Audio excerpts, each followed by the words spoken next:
veía Jesús miraba sentado frente a las alcancías del templo, como depositaban muchas monedas algunos ricos, y luego vio que a una pobre viuda 2 moneditas tan solo echó. Lámpara es tu palabra para mis pasos, luz en mi sendero.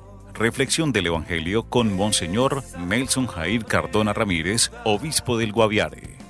El que me ama guardará mi palabra, dice el Señor, y mi Padre lo amará y vendremos a Él. Por eso cada semana meditamos el Evangelio, porque hacerlo es no solamente oír la palabra del Señor, sino llevarla al corazón, guardarla para cumplir lo que nos pide. Meditamos hoy en San Marcos, en el capítulo 12, versos 38 a 44. En aquel tiempo Jesús, instruyendo al gentío, les decía: cuidado con los escribas, les encanta pasearse con amplio ropaje y que les hagan reverencias en las plazas. Buscan los asientos de honor en las sinagogas y los primeros puestos en los banquetes, y devoran los bienes de las viudas y aparentan hacer largas oraciones. Esos recibirán una condenación más rigurosa. Estando Jesús sentado enfrente del tesoro del templo, observaba a la gente que iba echando dinero. Muchos ricos echaban mucho. Se acercó una viuda pobre y echó 2 moneditas, es decir, 1 centavo. Llamando a sus discípulos les dijo: en verdad les digo que esta viuda pobre ha echado en el arca de las ofrendas más que nadie, porque los demás han echado de lo que les sobra, pero esta que pasa necesidad ha echado todo lo que tenía para vivir. Palabra del Señor. Gloria a ti, Señor Jesús. Esa pobre viuda no dio de lo que sobra, es rica en generosidad. Esa pobre viuda dio lo que los demás no pueden dar. Los escribas eran hombres sabios, encargados de estudiar la ley de Dios y de comentarla. Hoy el Señor acusa no solo a algunos de ellos, sino también a todos los que abusan del poder espiritual, y los acusa de 5 pecados detestables: la ostentación, la vanagloria, el egocentrismo, la voracidad y la falsa piedad. Los que así obran tendrán una sentencia más rigurosa, pues abusan de la autoridad que les ha sido confiada en vez de ejercerla como un servicio. El abuso de la autoridad espiritual ha hecho mucho mal, y erradicarlo exige actitudes concretas, tanto de parte de los líderes pastorales como de los fieles. Aquellos que hemos sido constituidos en autoridad, debemos recordar siempre que cualquier asomo de ostentación es una bofetada a la miseria de los pobres, y que la sencillez es la virtud de los hombres grandes, que valoran más el contenido de su ser que el fulgor de su apariencia.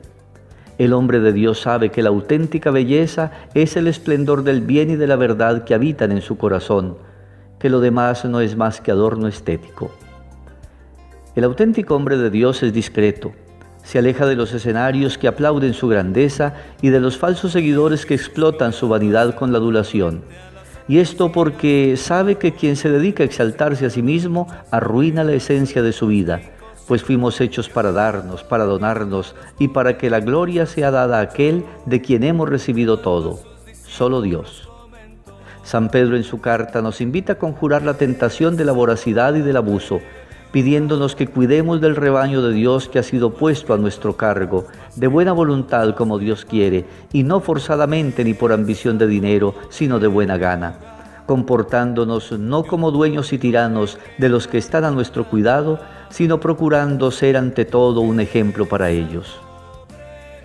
Pero también los fieles que se acercan deben recordar que solo uno es el Señor, solo uno es el Maestro, el Jefe, y ese es Jesús.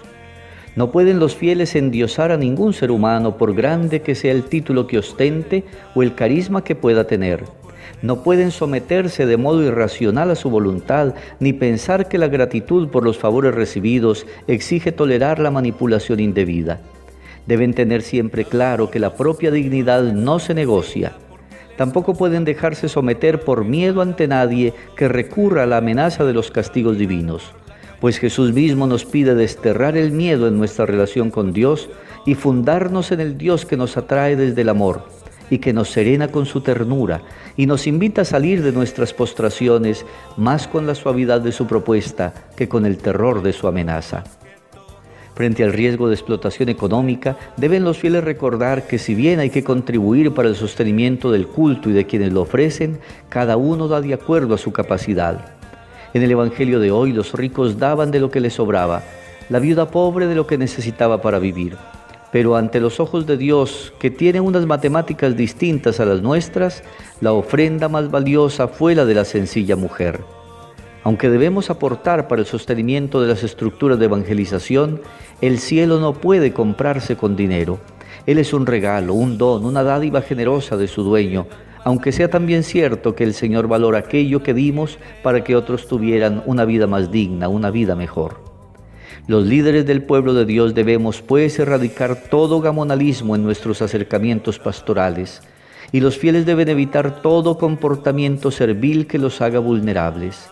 Somos hermanos que caminan bajo la dirección de un mismo Dios y Señor, en oficios y carismas diversos, eso es cierto, pero al fin y al cabo, con una común dignidad.